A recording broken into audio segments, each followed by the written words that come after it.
누가복음 15장 1절부터 우리 10절까지 한 절씩 교독하겠습니다. 제가 먼저 1절 말씀 봉독합니다. 모든 세리와 죄인들이 말씀을 들으러 가까이 나오니 바리새인과 서기관들이 수군거려 이르되 이 사람이 죄인을 영접하고 음식을 같이 먹는다 하더라. 예수께서 그들에게 이 비유로 이르시되 너희 중에 어떤 사람이 양 100마리가 있는데 그 중에 하나를 잃으면 99마리를 들에 두고 그 잃은 것을 찾아내기까지 찾아다니지 아니하겠느냐. 또 찾아낸즉 즐거워 어깨에 메고 집에 와서 그 벗과 이웃을 불러 모으고 말하되 나와 함께 즐기자. 나의 잃은 양을 찾아내었노라 하리라. 내가 너희에게 이르노니 이와 같이 죄인 한 사람이 회개하면 하늘에서는 회개할 것 없는 의인 99으로 말미암아 기뻐하는 것보다 더 하리라. 어떤 여자가 10 드라크마가 있는데 하나를 잃으면 등불을 켜고 집을 쓸며 찾아내기까지 부지런히 찾지 아니하겠느냐. 또 찾아낸즉 벗과 이웃을 불러 모으고 말하되 나와 함께 즐기자. 잃은 드라크마를 찾아내었노라 하리라. 내가 너희에게 이르노니 이와 같이 죄인 한 사람이 회개하면 하나님의 사자들 앞에 기쁨이 되느니라. 아멘. 하나님의 말씀입니다. 우리 인생을 살아가면서 중요한 것들이 많이 있지만요, 그 중에 하나가 관계죠. 우리는 관계 때문에 기쁨을 누리기도 하고 관계 때문에 아픔을 경험하기도 합니다. 행복한 인간관계의 그 열쇠는 뭘까요? 그 열쇠는요, 상대방을 이해하는 것이잖아요. 상대방에게 무엇이 기쁨인가, 상대방에게 무엇이 불편함인가, 그걸 알 수 있으면, 거기에 관심이 있으면 그 관계는 성공합니다. 종종 부부들을 보면요, 처음에 너무 사랑해서 결혼하잖아요. 사랑하지 않고 결혼하는 부부가 어디 있어요? 근데 살아가면서 많은 그러한 과정을 지나가면서 당하는 어려움들의 그 바닥 속에 보면 깔려있는 한 가지의 문제가 뭐냐면 상대방을 이해하기보다는 내 중심적이 된다는 것이죠. 예를 들면 이런 거예요. 남편은 생각하기를 일주일 동안 열심히 살고 힘들었으니까 아내와 함께 해변가에 나가서 낚싯대를 던져놓고 앉아있으면 가슴이 톡 트이고 우리 아내가 너무 즐거울 거야, 그렇게 생각해요. 근데 아내는 생각하기를 집에서 화단을 가꾸고 함께 오손도손 얘기도 좀 하고 하면 우리 남편이 너무 좋을 거야, 그렇게 생각하는 부부는 분명히 살아가면서 부딪히게 되죠. 지혜로운 영적인 관계도 그런 거 아닐까요? 하나님의 마음을 아는 그러한 지혜가 있을 때 하나님과의 관계가 그냥 내가 열심히 내는 그러한 영적인 삶이 아니라 하나님의 마음에 합한 그러한 영적인 관계가 되지 않을까요? 자칫 잘못하면 우리는 하나님의 마음과는 상관없이 그냥 내 소심껏 엉뚱한 일에 열심을 내는 실수를 할 수 있다는 게 우리 모두의 한정된 그러한 이해죠. 독일 군대에서 유래됐다고 그래요. 보통 사람들이 4가지 유형의 사람이 있답니다. 그래서 똑부가 있고요, 똑개가 있고, 멍개가 있고, 멍부가 있대요. 뭐냐 하면 똑똑하면서 부지런한 그러한 사람의 유형이 있고요, 똑똑하지만 게으른 그러한 유형이 있고, 멍청하면서 또한 거기다가 게으른 유형이 있고, 나머지는 멍청하면서 부지런한 유형이 있대요. 근데 그 중에서 제일 위험한 사람이 누군 것 같아요? 멍청하면서 부지런한 사람이랍니다. 오늘 사실 예수님께서 3가지의 비유를 연속적으로 주셨던 이유가 무엇인가 하면 바로 그런 사람들 때문이죠. 종교적인 열심은 있었어요. 종교적으로 사는 것이 너무나 중요한 사람들이었어요. 예배도 중요했고, 그리고 뭔가 지켜야 하는 종교적인 형식을 지키는 것이 너무나 중요한 사람들이었죠. 근데 오늘 본문을 보면 예수님께서 세리와 죄인들을 함께 가까이 하신다는 말을 듣고 누가 불평을 했냐면 바리새인과 서기관들이 불평을 했다, 그렇게 기록하고 있어요. 왜 그랬을까요? 종교적인 열심은 있었어요. 근데 하나님의 마음을 이해하지 못했어요. 누구보다도 구약 성경을 잘 아는 사람이었습니다. 하나님의 마음이 어디에 있는지를 지적으로는 아는 사람들이었어요. 근데 하나님의 마음은 알지 못하는 사람들이었죠. 예수님께서 오셔서 하나님의 마음을 누가복음 19장 10절에서 이렇게 전하십니다. 인자가 온 것은 잃어버린 자를 찾아 구원하려는 것이다. 누가복음 19장 10절은 사실 학자들은 이렇게 얘기합니다. The heart of the gospel of the Luke이라고 얘기합니다. 누가복음에서 핵심 구절이 뭐냐면 누가복음 19장 10절이라는 거예요. 인자가 온 것은 잃어버린 자를 찾아서 구원하려는 것이다.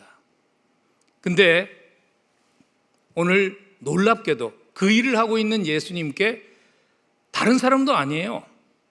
영적으로 그 당시에 가장 열심히 있다는 서기관들과 바리새인들이 불평을 쏟아낸 것이죠. 여러분, 우리도 신앙생활을 하면서 그런 실수할 수 있다고 생각하지 않으세요? 제가 오늘 말씀을 준비하면서 예전에 한번 상담을 했던 한 여자분이 생각이 났습니다. 세상에서 상당히 성공한 분이었습니다. 근데 삶을 살아가면서 세상의 성공만으로는 삶의 의미와 만족을 찾을 수 없어서 하나님을 찾는 그러한 분이었습니다. 그래서 그분이 교회로 발걸음을 돌리게 된 거죠. 근데 세상에서는요, 무슨 중요한 모임이 있으면 갈 때 가장 좋은 것 입고 가고 가장 좋은 것 타고 가는 거예요.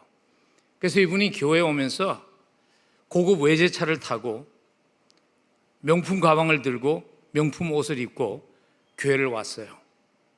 그랬더니 놀랍게도 그 교회 사람들이 모두 거부 반응을 보이는 거예요.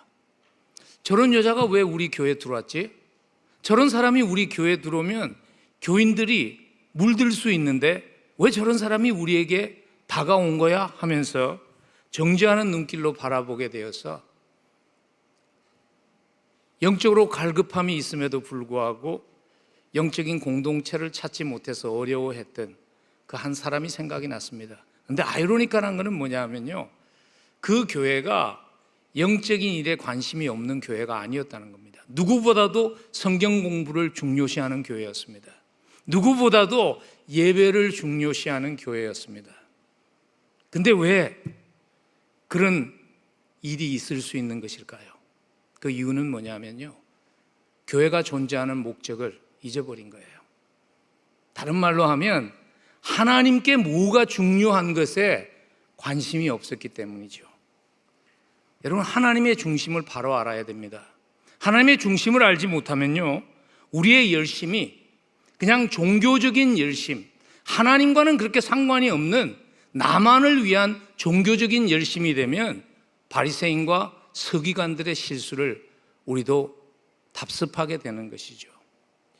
우리의 열심이 그냥 종교적인 열심이 아니라 하나님의 마음, 하나님의 중심을 아는 열심이 될 때 그것은 우리로 하여금 하나님과 깊이 교제하는 자리로, 하나님을 깊이 경험하는 자리로 들어가게 하는 것입니다. 그러기 위해서 우리가 꼭 기억해야 될 하나님의 중심은 무엇일까? 오늘 우리 비유의 말씀을 통해서 다시 한번 그 하나님의 중심이 나에게 중요한가 다시 한번 확인할 수 있는 그런 시간이 되면 좋겠습니다. 첫 번째 비유를 통해서 하나님께 무엇이 중요한가, 하나님의 중심에는 무엇이 있는가를 첫 번째 비유는 우리에게 이렇게 답합니다. 하나님의 중심은 사랑하기 때문이라는 것입니다. 하나님께서 찾으시는 하나님의 중심은 사랑하기 때문이지 다른 이유는 없다는 것이죠. 오늘 첫 번째 비유가 우리에게는 낯선 비유가 아니죠. 100마리의 양이 있었는데 한 마리가 저녁에 계산을 해보니까 부족해서 99마리를 두고 한 마리를 찾아 나선 그 주인에 대한 얘기예요. 오늘 얘기의 배경으로 볼 때 양을 100마리 소유했다는 것은요, 품꾼이라기보다는 주인이었을 가능성이 많습니다. 당시에 중상층의 사람이었을 가능성이 많습니다. 사업을 하다 보면 여러분, 사업에는 손실이 있게 마련이잖아요. 100마리 중에서 한 마리가 잃어진 것은 큰 손실이 아닙니다. 그거는 예상된 손실입니다. 그럼에도 불구하고 오늘 그 양을 찾아서 나가는 그 목자의 모습이 우리에게 말해주는 것은 이것입니다. 그 양을 그렇게 애타게 찾는 이유는 상품적인 가치 때문이 아니라 그 양을 향한 사랑 때문이라는 것이죠. 얼마 전에 저희 동네에 이런 포스터가 붙었습니다. 잃어버린 강아지를 찾는 포스터가 붙었어요. 아마 여러분들 가운데 저희 동네 센트빌 주변에 사는 분들은 그 포스터 보신 분들 많을 텐데, 하얀 그 복실복실한 강아지 사진과 함께 강아지를 찾는 그 포스터가 붙었어요. 일주일이 지나고 나니까 보상금이 붙었어요. 연락해 주시면 이렇게 보상하겠습니다. 2주이 지나니까요, 그 보상금이 2배로 올라갔어요. 한 3주 지난 것 같아요. 그랬더니 보상금이 1,000~1,500배가 올라갔어요. 저는 솔직하게 이런 마음이 들었습니다. 운전을 하고 그 포스트를 지나갈 때마다 저에게 든 마음이 뭐냐면, 저 돈이면 저 정도 강아지는 30마리 사겠다, 그런 마음이 솔직히 들었습니다. 왜냐하면 제가 강아지의 주인이 아니기 때문이죠. 오늘 양의 주인도 마찬가지죠. 값으로 쳐서 목자가 자기의 목숨을 위협을 받으면서까지 그 양을 찾으러 가야 할 이유가 없었습니다. 늦은 밤에 그것도.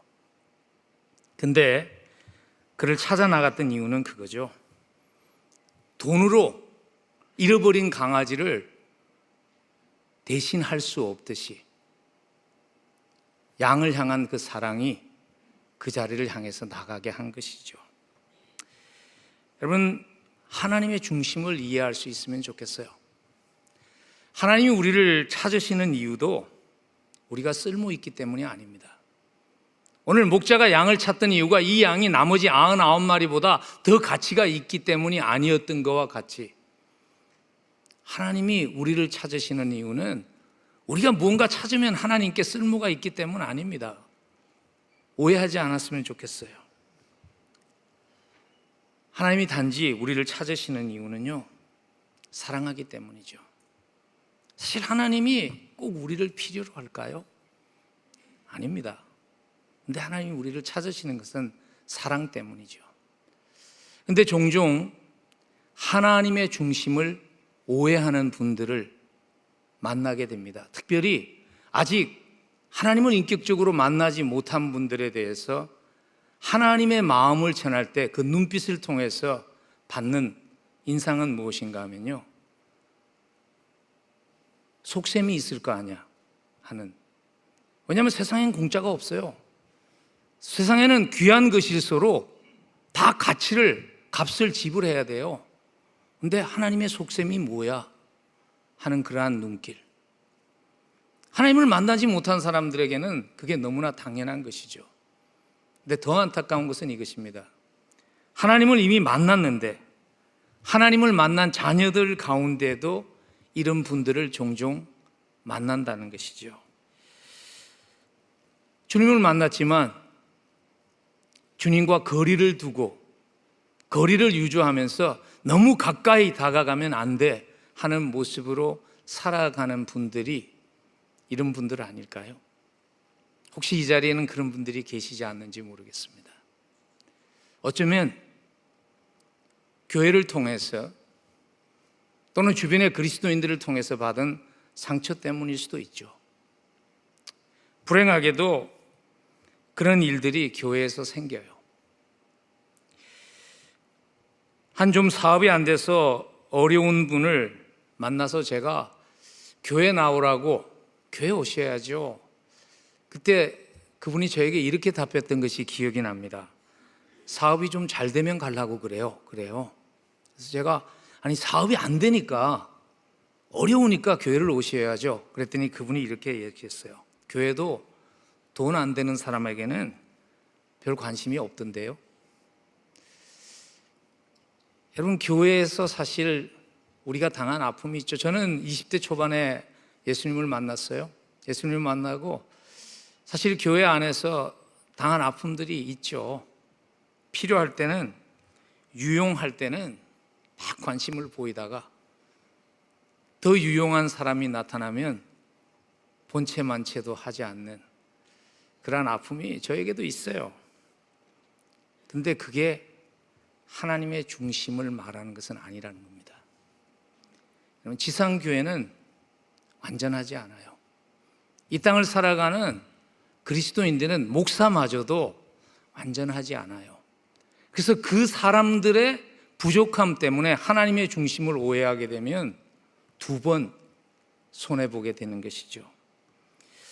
하나님의 중심이 오늘 7절에 너무 잘 나와 있습니다. 우리 한번 같이 읽을까요? 7절 말씀. 내가 너희에게 이르노니 이와 같이 죄인 한 사람이 회개하면 하늘에서는 회개할 것 없는 의인 99으로 말미암아 기뻐하는 것보다 더 하리라. 우리에게 많은 그러한 은혜를 끼치는 책을 저술한 분이죠. 헨리 나우엔이 하나님의 마음을, 오늘 누가복음 15장 7절에 있는 하나님의 마음을 한 책에서 이렇게 표현을 했어요. 하나님은 기뻐하신다. 세상의 문제들이 다 해결되었기 때문이 아니고, 인간의 아픔과 고난이 다 끝났기 때문도 아니고, 수많은 영혼이 이미 회심하여 당신의 선하심을 찬양하고 있기 때문도 아니다. 하나님은 잃어버린 자녀 하나를 찾으시는 것으로 기뻐하신다. 여러분, 하나님이 우리를 찾으시는 동기는 사랑입니다. 그리고 찾으시는 목적은 우리에게 쉼을 주시기 위한 것입니다.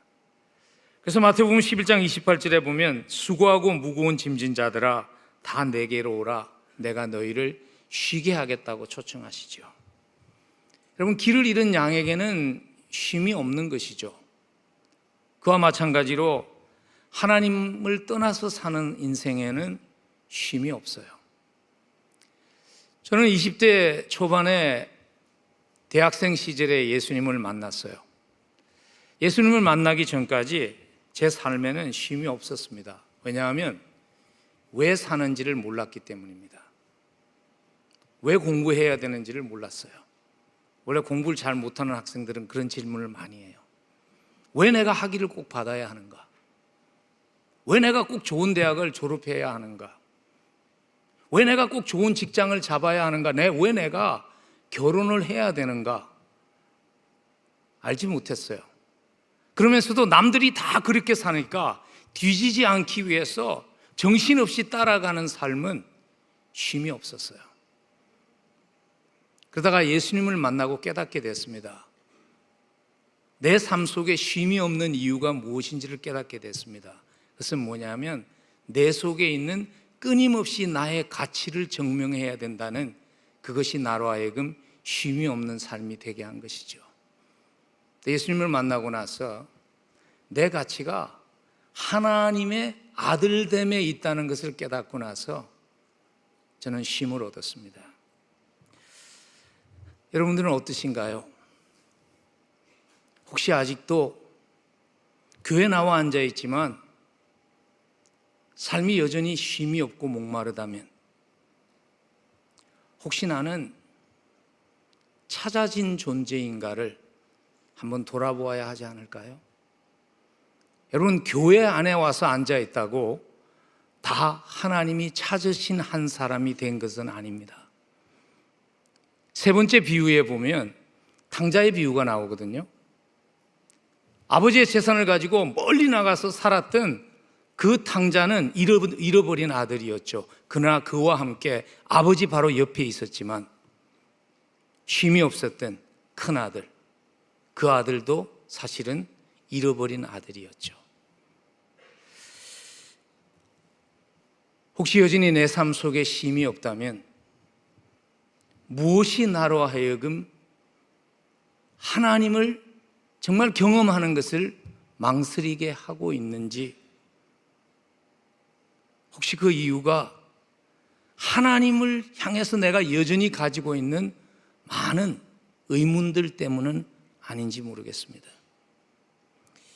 하나님이 전능하다면, 하나님이 성경이 말하는 것처럼 그렇게 전능하다면 왜 세상의 악을 다 막아주시지 않을까? 하나님이 사랑이시라면 왜 내가 아픔 당하는 것을 하나님은 막아주시지 않았을까 하는 그러한 의문들. 저는 여러분들에게 그러한 질문에 대한 답을 해드릴 수 없습니다. 저에게도 그 답이 없기 때문입니다. 여러분, 하나님을 인격적으로 만났다고, 믿음이 있다고 의문이 다 사라지는 것은 아닙니다. 예일대학의 교수죠. 기독교 철학자이고 니콜라스 월트스토브라는 분이 25살 된 아들을 잃었어요. 등반 사고로 해서 등산을 가서 아들이 떨어져서 죽었어요. 25살 때. 그가 이렇게 솔직한 고백을 했습니다. 하나님이 하셨다는 말에 전적으로 동의할 수 없지만 그렇다고 하나님도 어쩔 수 없었다는 말에도 동의할 수 없다. 내 평생 가장 괴롭고 궁금한 문제에 나는 해답을 얻을 수 없다. 왜 하나님은 내 아들이 발을 헛디뎌 떨어지는 것을 보고만 계셨을까? 왜 하나님께서는 내 가슴이 갈갈이 찢어지는 것을 묵인하셨을까? 나는 하나님의 묵묵부답에 상처를 받는다. 인간이 상처를 받는 것은 결국 그 묵묵부답 때문이다. 여러분, 찾아진다고, 하나님을 만난다고 하나님을 향한 의문들이 다 사라지는 것은 아닙니다. 그렇지만 한 가지 꼭 기억하십시오. 의문이 다 풀어질 때까지 여러분의 인생이 여러분들을 기다려주지 않는다는 겁니다. 하나님에 대한 여러 가지 질문을 가장 확실하게 알 수 있는 길은 무엇인 줄 아세요? 죽음이라는 문을 지나가면 알 수 있게 됩니다. 그러나 문제는 죽음이라는 문으로 들어가면 모든 것이 확실해지지만 그때는 아무것도 결정할 수 없는 시간이라는 것입니다.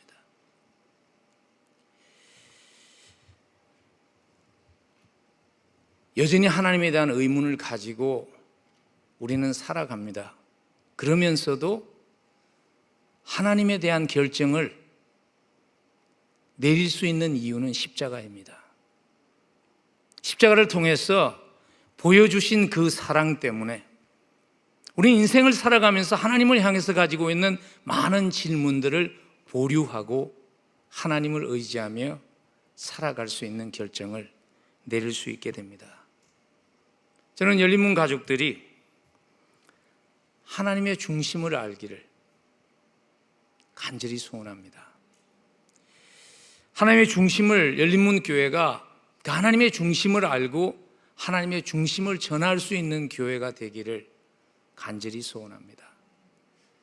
여러분, 어떻게 하면 하나님의 중심을 잘 전달하는 그러한 하나님의 사람, 하나님의 교회가 될 수 있을까요? 그 답은요, 관심입니다. 사랑의 동의어는 관심입니다. 사랑한다는 것은 관심을 가지는 것입니다. 사랑하면 보이기 시작합니다. 그래서 아내들이 미장원에 갔다 왔는데 남편이 눈치를 못 채면 화를 내는 이유가 그것입니다. 관심이, 사랑하면 보이기 시작하기 때문입니다.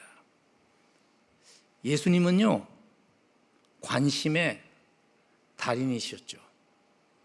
그래서 예수님을 만난 수많은 사람들이 예수님이 종교적인 얘기를 한마디도 하지 않았음에도 불구하고 예수님의 관심 때문에 하나님의 중심을 경험한 많은 사람들의 얘기가 성경에 기록되어 있죠. 그 중에 한 사람이 삭개오 아닐까요? 여러분, 삭개오의 사건 아시죠?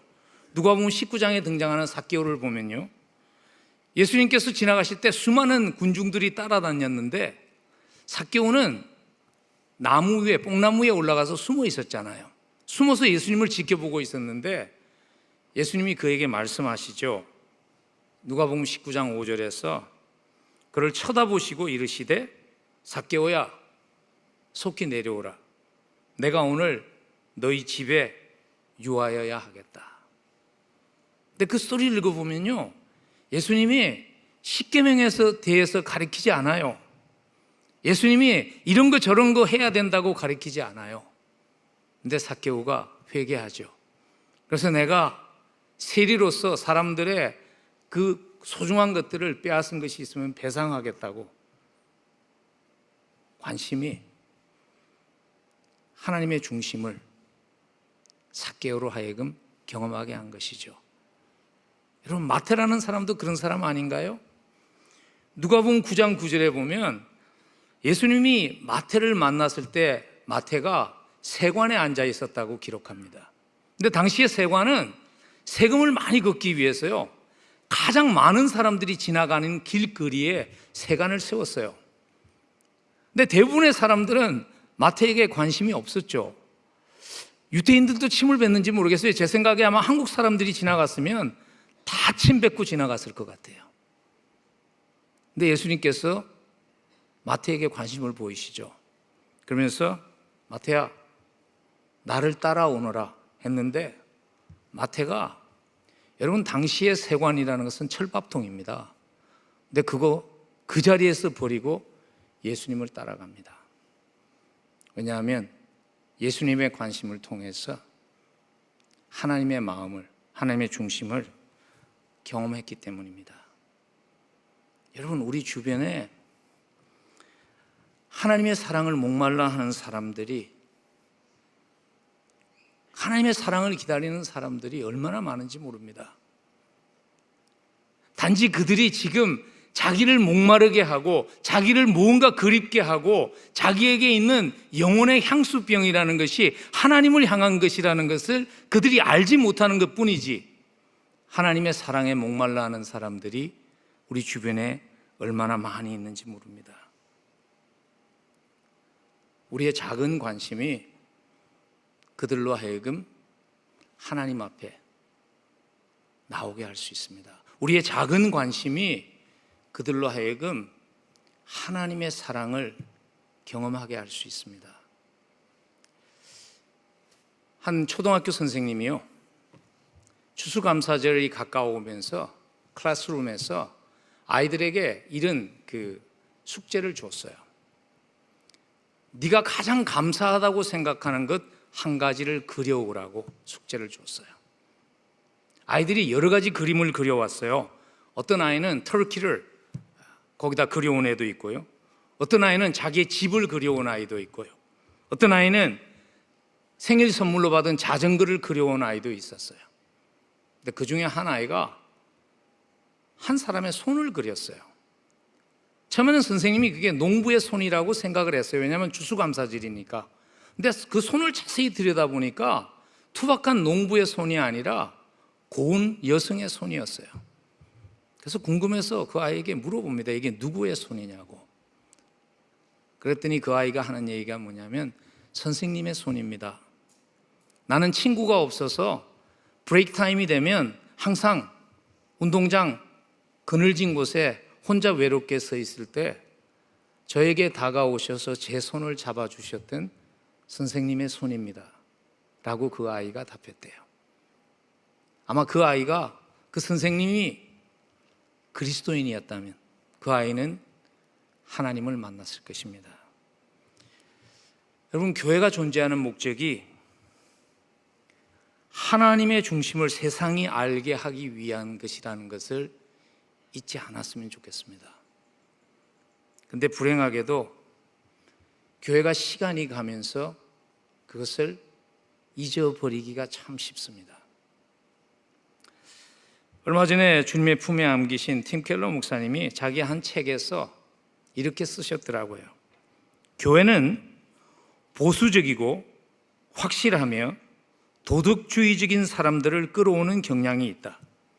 음탕하고 자유분방한 자들 혹은 상처 있고 소외된 사람들은 교회를 피하는 경향이 있다. 이것이 의미하는 바는 단 한 가지뿐이다. 우리 목사들의 설교와 성도들의 행동이 예수가 사람에게 미쳤던 그런 영향을 갖지 못한다는 것이다. 즉, 목사와 성도들이 예수가 선포했던 것과 동일한 메시지를 선포하지 않고 있다는 것을 말해준다고. 여러분, 예배하는 목적이 뭘까요? 기도하는 목적이 뭘까요? 물론 예배를 통해서 우리가 하나님께 영광을 돌리는 건 맞죠. 그러나 예배의 목적과 기도하는 목적이, 기억하십시오, 기독교에 있어서 예배와 기독교에 있어서 기도는 다른 종교에서와 같이 나의 도를 닦기 위한 방법이 아니라는 것입니다. 만일 예배와 기도가 나의 영적인 성장만을 이루는 것이 된다면 우리는 지금 당시에 종교적으로 열심히 있었던 바리새인과 서기관의 실수를 똑같이 반복하고 있는 것입니다. 예배하면, 기도하면 우리가 영적으로 성장합니다. 영적으로 성장한다는 의미는 무엇인가 하면 하나님의 중심에 대해서 더 많이 알아지고 더 민감해지고, 하나님의 중심이 하나님께 소중한 것이 나에게 소중한 것이 되는 것을 의미하는 것이죠. 우리의 예배와 기도를 통해서 하나님이 채워주시는 그 은혜가 나에게서 멈추는 것이 아니라, 나에게서 고이는 것이 아니라 우리를 통해 흘러나갈 수 있기를 간절히 소원합니다. 우리 열린문 공동체가 은혜의 채널이 되는, 그래서 우리의 작은 관심을 통해서 우리 주변에서 하나님을 만나야 할 사람들이 하나님께 나오게 하는 그 일을, 그래서 하나님을 기쁘게 해드릴 수 있는 그런 믿음의 공동체가 되기를 간절히 축복합니다. 이제 첫 번째 포인트를 마쳤습니다. 12시 20분이 됐어요. 아마 여러분들 가운데서 언제 다 마칠 것인가 염려하는 분들이 계실 것 같아서 오늘은 두 가지 비유만 생각하기 때문에 2포인트밖에 안 할 겁니다. 두 번째 포인트는 이것입니다. 우리가 꼭 기억해야 될 하나님의 중심 두 번째는요, 하나님의 관심은 우리의 가치를 회복하는 것에 있다는 것입니다. 하나님의 관심사는 무엇인가 하면 우리를 찾으셔서 우리의 가치를 회복시켜 주시는 것입니다. 오늘 세 가지 비유의 공통점이 그거죠. 잃어버린 양, 잃어버린 동전, 잃어버린 아들의 그 세 가지의 모두 잃어버린 대상들의 공통점은 무엇인가 하면 잃어버린 바 되었을 때 원래의 가치를 상실한 상태가 되었다는 것입니다.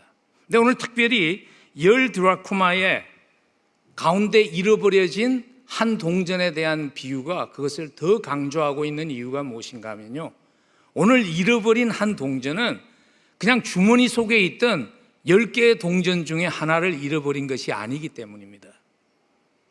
당시 유대인들은 결혼할 때, 요즘은 결혼할 때 결혼 반지를 주잖아요.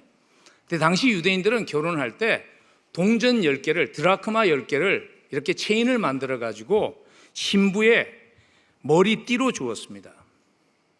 근데 지금 그 머리띠를 이룬 10개의 동전 중에 하나가 로스트 된 거예요. 여러분, 그냥 드라크마가 당시에 그렇게 귀한 것 아니었습니다. 그냥 다른 것으로 채울 수 있지만 그건 같지 않잖아요. 여러분, 결혼 반지가 왜 소중한가요? 여러분들 가운데서 꽤나 큰 다이아몬드가 박힌 그러한 결혼 반지를 받으신 분들도 있겠지만 대부분의 우리가 결혼할 때, 내가 여러분들 너무 낮추는지 모르겠는데 우리가 대부분의 결혼할 때 가난하니까 그렇게 비싼 결혼 반지 못 사죠. 제가 가지고 있는 결혼 반지, 이게 제 생각에 50불인가 그랬던 것 같은데 이거 잃어버리고 500불짜리 반지로 대처할 수 없는 것이죠. 신부의 머리띠로 사용될 때는 그 동전은요, 너무나 소중한 동전이었습니다. 근데 그것이 잃어버린 바 되었을 때는 그 가치를 상실하게 되는 것이죠. 그래서 애타게 찾는 것입니다. 여러분, 우리의 인생도 마찬가지 아닐까요? 원래 우리는요, 하나님의 소유였습니다. 너무나 소중한 가치가 있는 것들이었습니다. 가치가 있는 사람들이었습니다. 근데 죄 때문에 세상 가운데에서 잃어버려졌을 때 우리는 우리의 가치를 발휘하지 못하는 그러한 인생이 되고 마는 것이죠. 여러분, 사람이 자기의 가치를 아는 것이 얼마나 중요합니까? 왜냐하면 자기의 가치를 인식하는 것이 삶의 방향을 결정하고요, 삶의 내용을 좌우하기 때문입니다. 자기가 쓰레기와 같다고 생각하는 사람은, 자기의 가치를 쓰레기와 같다고 생각하는 사람은 쓰레기같이 살 수밖에 없는 거예요. 나의 가치가 너무나 소중하다고 생각하는 사람은 소중한 일을 위해서 자기의 인생을 쓰면서 살 수밖에 없는 것 아닐까요? 오래전에 샌프란시스코 크로니클이라는 그 로컬 신문에 쓰레기 메리라는 별명을 가진 한 노인에 대한 스토리가 실린 적이 있습니다. 이분은 플로리다의 델라 비치라는 곳에 사는 분이었어요. 근데 거지는 아니었어요. 왜냐하면 플로리다에서 2베드룸을 렌트해서 살았으니까요. 근데 이분의 일과가 뭐냐면 아침에 일어나면 남의 쓰레기통을 뒤지면서 쓰다 남은, 먹다 남은 그런 것을 다 추려가지고는 자기 아파트 방으로 가져가는 것이었습니다. 그래서 별명이 쓰레기 메리였어요. 그 노인이 세상을 떠나고 나서 경찰이 그 집을 이제 정리하면서 놀라운 것을 발견하게 됩니다. 너무나 많은 소유를 가진 사람이었다는 것을 알게 되죠. 왜냐하면 그녀가 원래는 일리노이 주에서 살았을 때 아버지가 부유한 변호사였고 은행장이었어요. 그래서 아버지로부터 많은 유산을 받은 거예요. 집에 들어가 보니까 발을 디딜 수 없을 만큼 쌓여있는 쓰레기 사이에서 발견한 재산 정서들이 모빌 회사의 주식이 40만 불이었어요. 캔사스주의 석유 유준의 소유 정세가 있었고요, 유니 로열 회사, US 철강 회사, 스킵 제약 회사의 주식들, 그리고 거액이 들어있는 8개의 저금 통장을 발견했어요. 그리고 그 가치들이 수백만 달러가 되었어요. 근데 이 노인은 정신병이 있었어요. 자기가 누구인지를 몰랐어요. 그래서 그렇게 쓰레기를 수집하면서 산 것입니다. 그러나 우리 주위를 돌아보면 자기의 신분을 모르기 때문에 가치 없이 살아가는 사람들을 많이 만날 수 있지 않나요? 여러분, 자식을 키우면서 뭐가 제일 부모로서 안타깝나요? 이런 경우 아닐까요? 그 아이가 너무나 큰 포텐셜을 가진 아이예요. 근데 그 포텐셜을 쓰지 못하고 살아가는 모습이 부모의 마음을 안타깝게 합니다. 저는 종종 하나님의 마음이 어떨까 그런 생각을 합니다. 특별히 펠팩스에 요즘 홈리스들이 많습니다. 저는 그런 생각이 들어요. 부모의 마음으로 저 사람도 그 부모에게 너무나 소중한 자식이었을 텐데 그 자식이 지금 길가에서 저렇게 살고 있는 것을 보는 부모의 마음은 어떨까? 이유는 무엇이었든지 간에, 그리고 그를 창조하신 하나님의 마음은 어떨까?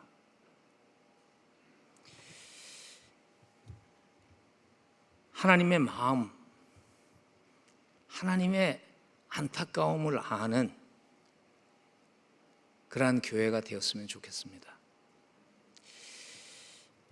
하나님은요, 하나님이 우리를 찾으시는 이유는 우리를 원래의 가치 있는 존재로 회복하기 위함입니다. 성경을 보면 하나님은 무엇을 창조하실 때 목적 없이 창조하시지 않으십니다. 창세기 45장 18절을 보면 하나님께서 하늘과 땅을 창조한 이유를 이렇게 기록하십니다. 그곳에 사람이 거주하게 하기 위해서 그러한 환경을 하나님이 창조하셨다고 말씀하십니다. 요즘 과학자들이 말하는 것처럼 무슨 먼지가 모여서 세상이 우연히 형성된 것이 아니라 하나님은 목적을 두고 세상을 지으셨습니다. 하나님은 사람을 창조하시면서도 목적이 있습니다. 잠언서 16장 4절에 보면 여호와께서 온갖 것을 그 쓰임에 적당하게 지으셨나니 악인도 악한 날에 적당하게 하셨다, 그렇게 기록합니다. 뒤에 있는 악인이라는 언급을 볼 때 하나님께서 온갖 것들을 할 때 그 속에 하나님의 마음은 사람입니다. 하나님이 사람을 지으실 때 각 사람을 다르게 지으시고 하나님의 의도하신 목적이 있었다는 것이죠. 근데 죄로 인해서 인간이 그 목적을 상실했죠. 그래서 구원하심의 목적은 무엇인가 하면 우리로 하여금 하나님이 의도하신 그 목적에 맞는 삶을 살게 하기 위한 거예요. 구원은 지옥불에 떨어진 사람을 건져내서 천국으로 옮기는 것이 구원의 궁극적인 목적이 아닙니다. 구원은 그 사람을 구해냄으로 통해서 원래 하나님이 의도하신 목적 있는 가치 있는 인생으로 회복시키는 것입니다. 그래서 에베소서 2장 10절에 보면 구원함을 통해서 하나님이 회복시키기를 원하시는 목적을 너무나 명확하게 기록하셨죠. 제가 한번 읽어드릴게요. 에베소서 2장 10절, 우리는 그가 만드신 바라 그리스도 예수 안에서 선한 일을 위하여 지으심을 받은 자니 이 일은 하나님이 전에 예비하사 우리로 그 가운데서 행하게 하려 하심이라. 에베소서 2장 10절 여러 번 설교를 통해서 말씀드렸기 때문에 긴 시간을 들여서 설명하지 않지만 에베소서는 우리에게 말합니다. 우리가 원래 하나님의 글작품이라는 것입니다. 그리고 하나님은 우리를 그리스도를 통해서 재창조하심으로 하나님의 목적에 합당한 선한 일을 하는 인생이 되게 하시기를 원한 목적으로 우리를 구원하셨다는 것이죠. 근데 불행하게도 어떤 분들은 이 구절마저도 오해하는 것 같아요. 하나님은 자기가 원하는 일을 하기 위해서 우리를 구원하셔서 우리를 이용하시는 분으로 오해하는 분들이 계세요. 여러분, 하나님이 우리 없이 일을 못 하시기 때문에 우리를 구원하실까요?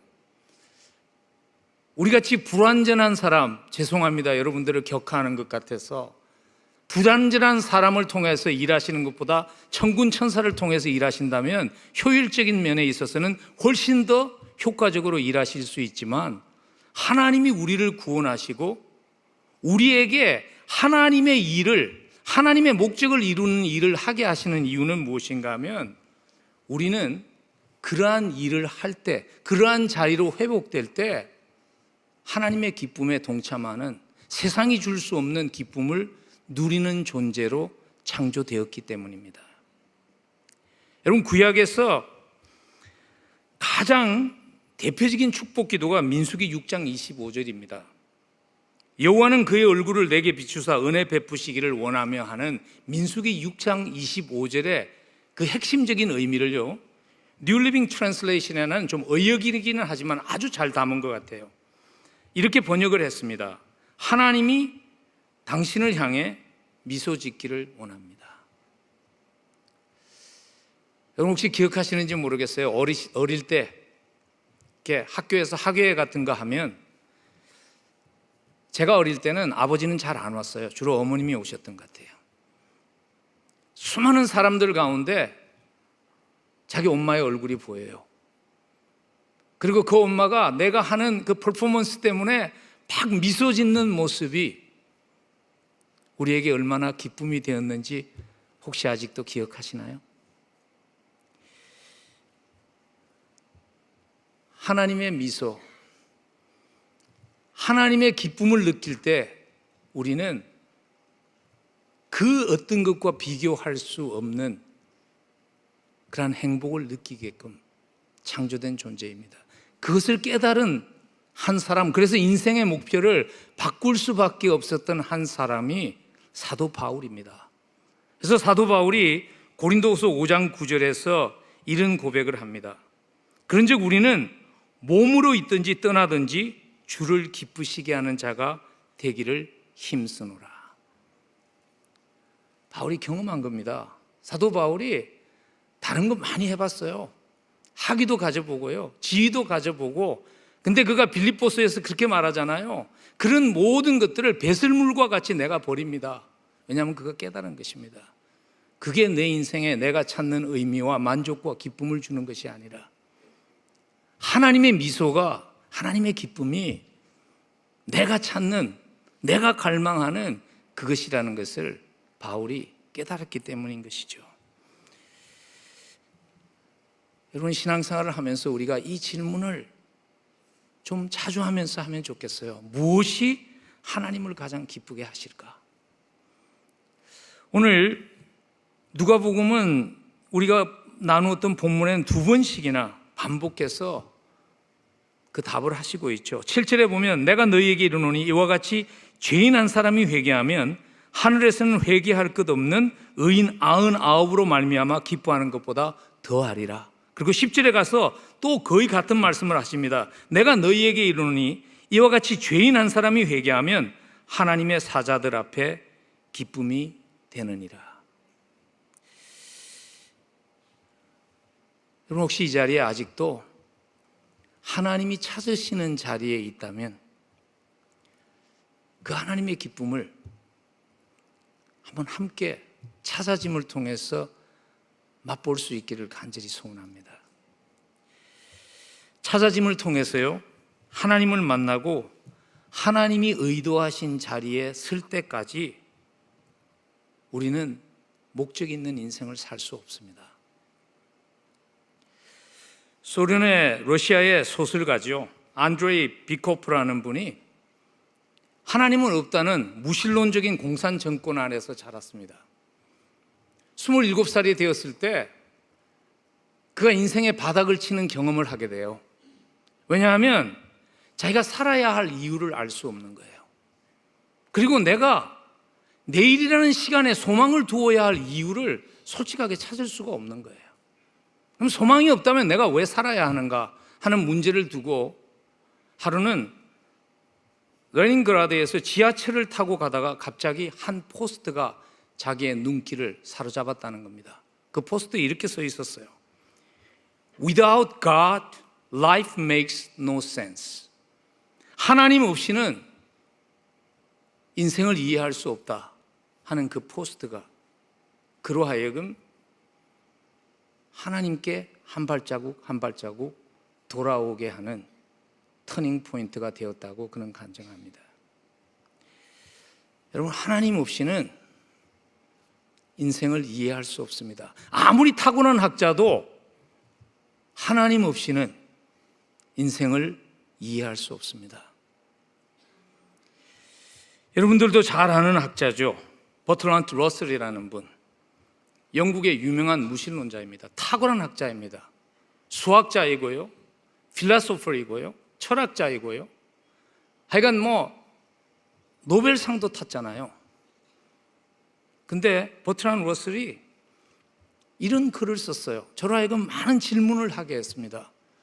그는 인생을 이렇게 설명했어요. 광활한 우주에서 은하수는 작은 한 부분이다. 그 작은 부분에서 태양계는 한 줌에 불과하고 그 한 줌에서 지구는 미세한 점일 뿐이다. 그 점 위에서 소량의 탄소와 물 입자들이 인간을 그렇게 나타낸 거죠.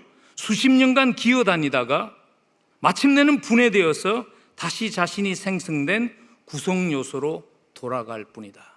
그게 인생이라는 거예요. 저는 그 글을 읽으면서 무엇이 이 사람으로 하여금 그러면 인생이라는 것을, 그 힘든 인생을 살게 했을까 하는 의문이 생겼습니다. 그게 인생이라면 무엇에 소망을 두고 무엇 때문에 그렇게 노력하면서 사는 것인가? 저는 목회자이기 때문에요, 만약 인생이 그런 거라면 한 사람이 죽었을 때 목회자로서 나는 무슨 말을 해줄 수 있는가? 아마 이런 말밖에 못 해주겠죠. 여기 소량의 탄소와 물입자가 하나의 점 위에서 잠시 동안 기어다니다가 떠났습니다. 암흑의 신은 완전히 소멸되었습니다. So long, goodbye. 그 말밖에 할 수 없겠죠. 여러분, 그래서 애타게 찾으시는 하나님을 만나야 합니다. 죽음이라는 인생에 피할 수 없는 문제 앞에 당당히 살아가려면 하나님을 만나야 합니다. 하나님을 만나고 찾아진 사람의 죽음 앞에서의 확신 있는 답을 가지고 살아야 합니다. 사도 바울이 예수 그리스도를 만나고 하나님을 만난 후에 그 답을 가지고 살았죠. 그 답을 고린도후서 4장 16절에서 이렇게 기록했습니다. 그러므로 우리는 낙심하지 않습니다. 우리의 겉사람은 낡아지나 우리의 속사람은 날로 새로워집니다. 지금 우리가 겪는 일시적인 가벼운 고난은 비교할 수 없을 정도로 영원하고 크나큰 영광을 우리에게 이루어 줍니다. 우리는 보이는 것을 바라보는 것이 아니라 보이지 않는 것을 바라봅니다. 보이는 것은 잠깐이지만 보이지 않는 것은 영원하기 때문입니다. 그래서 하나님을 만난다고 인생의 문제가 다 사라지는 것은 아닙니다.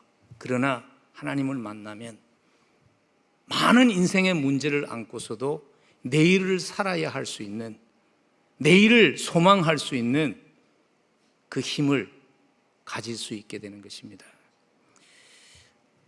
아직 하나님을 인격적으로 만나지 못했다면 여러분 꼭 하나님을 만나는 그 은혜가 여러분들에게 함께하기를 간절히 소원합니다. 그리고 이미 그리스도를 통해서 찾아졌고 만났다면요, 우리의 삶이 하나님의 기쁨에 동참하는 그러한 삶이 되기를 간절히 기도합니다. 오늘 10절 말씀에 보면 이렇게 기록했습니다. 내가 너희에게 이르노니 이와 같이 죄인 한 사람이 회개하면 하나님의 사자들 앞에서 기쁨이 되느니라. 한 영혼이 찾아지는 하나님의 기뻐하심에 천국의 수많은 천군 천사들이 함께 동참하며 기쁨을 누렸다고 기록합니다. 천사들이 누린 그 기쁨을 우리도 누릴 수 있기를 간절히 소원합니다. 여러분, 우리가 즐겨 부르는 복음 찬송 중에 이런 찬송가가 있죠. 나 주님의 기쁨 되기 원하네. 그 가사가 이런 것 아닙니까? 내가 원하는 한 가지, 주님의 기쁨이 되는 것. 여러분, 주님의 기쁨을 누리려면요, 주님의 기쁨에 동참하려면 주님의 안타까움을 아는 사람이 되어야 합니다. 안타까움을 모르면 찾아도 기쁨을 누릴 수 없는 것입니다. 그러나 하나님의 안타까움을 함께 가지고 살아갈 때 우리는 하나님의 기쁨도 함께 누리게 될 것입니다. 한 영혼이 하나님을 만나는 것, 그건 우리는 할 수 없는 것입니다. 그는 하나님이 하셔야 가능한 것입니다. 근데 우리가 할 수 있는 것이 있습니다. 그 영혼이 하나님을 만날 수 있도록 하나님께로 향하여 한 발자국 더 가까이 나아가게 하는 일을 우리가 할 수 있다는 것입니다. 어쩌면 사람에 따라 다 다릅니다. 그 사람이 온전히 하나님께 찾아지기 위해서 어떤 사람은 100발자국을 더 옮겨야 되는 사람도 있고 1000발자국을 더 옮겨야 되는 사람이 있을 수도 있습니다. 그러나 우리가 할 수 있는 것은요, 그 사람이 한 발자국을 하나님을 향해서 옮기게 하는 그 일은 우리가 할 수 있다는 것입니다. 그래서 그 소명을 가지고 살았던 분이 계십니다. 사무엘 슈메이커라는 분이 바로 그런 사람이었죠. 알코올 중독자들을 향해 그들이 하나님 앞에 돌아올 수 있도록, 한 발자국 하나님 앞에 돌아올 수 있도록 섬겼던 분이시죠. 그분이 쓴 자기의 소명을 쓴 시라고 할 수 있는 시가 있습니다. 저는 이 믿음의 사람의 시가 우리 열린문 공동체에 믿음의 고백이 되었으면 좋겠다는 그러한 바람이 있어서 그 시를 함께 나누며 말씀을 마무리 짓겠습니다. 나는 문 곁에 서 있다. 너무 깊이 안으로 들어가 있지도 않고 너무 멀리 밖으로 나가서 서 있지도 않다. 이 문은 가장 중요한 문이다. 사람들이 하나님을 찾을 때 들어가는 문이기 때문이다. 옛날 내가 그랬던 것처럼 아직도 많은 사람들은 바깥에 서서 문이 어디에 있는지 알고 싶어하는 이 마당에 내가 안으로 쑥 들어가 버리는 것은 부질없는 일이다. 세상에서 가장 엄청난 일은 바로 사람들이 하나님께 가는 문을 찾는 것이다. 인간이 할 수 있는 가장 중요한 일, 그건 바로 앞 못 보고 더듬거리는 그들의 손을 잡아주는 것이다. 그리고 그 손을 문고리에, 자신이 손을 직접 대야만 열리는 문고리에 대어주는 것이다. 그래서 나는 문 옆에 서서 기다린다. 그 문을 찾는 사람들을 위해서. 문지기로 있는 것이 좋사오니 그래서 나는 문 곁에서 서 있다. 하나님의 품으로 돌아와야 하는 사람들, 그들을 위한 문지기로 쓰임받는 열린문 교회가 되기를 간절히 축복합니다. 하나님이 찾으시는 이 시대의 문지기로, 하나님이 찾으시는 한 사람으로 살아가는 그 은혜가 여러분들에게 함께하기를 간절히 축원합니다. 기도하겠습니다.